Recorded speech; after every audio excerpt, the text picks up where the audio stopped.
Magluluto tayo sinigang sa miso. Ang mga ingredients: mustasa, sibuyas, bawang, kamatis, bangus, miso, nor sinigang, magic sarap. Yan lang. Okay, startin natin pagluto ng sinigang sa miso. Sa pagluto ng sinigang sa miso, ginagawa namin, piprito muna namin yung bangus.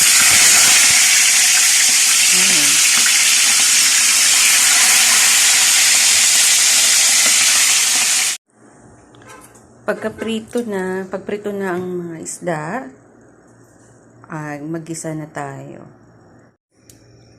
Magigisa na tayo ng, inahin na muna natin ang, sibuyas.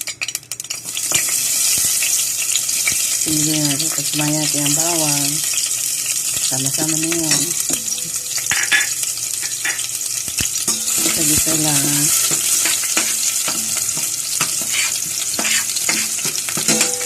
Iwan natin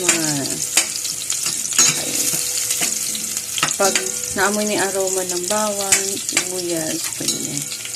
Isama ang kamatis.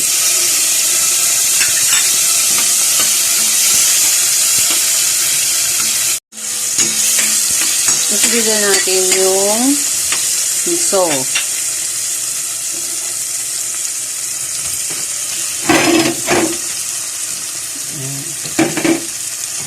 Halo-haloin lang natin.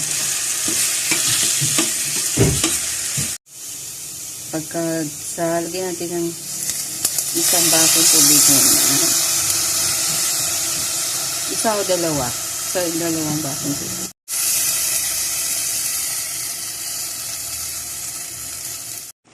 Tapos takpan natin. Tapos itayin natin mamaya kung kumulo.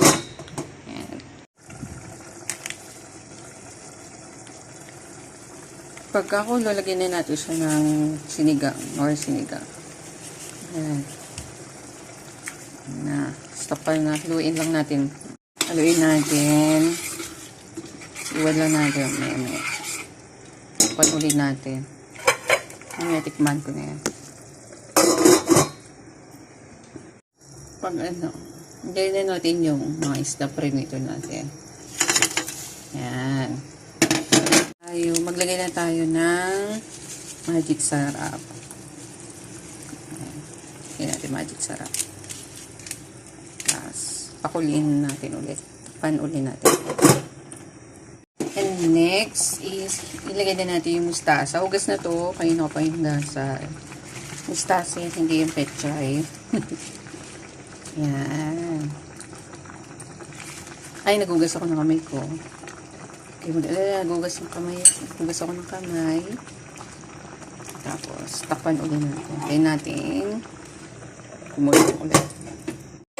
Tignan na natin yung lasa. Pag okay na, pwede na natin pasayin. Sakto na. Kami ayaw namin i-overcook yung gulay. So, pwede na to. Patayin na natin. Yan ang sinigang sa miso. Ganyan lang kadali. Sarap niyan. Yummy.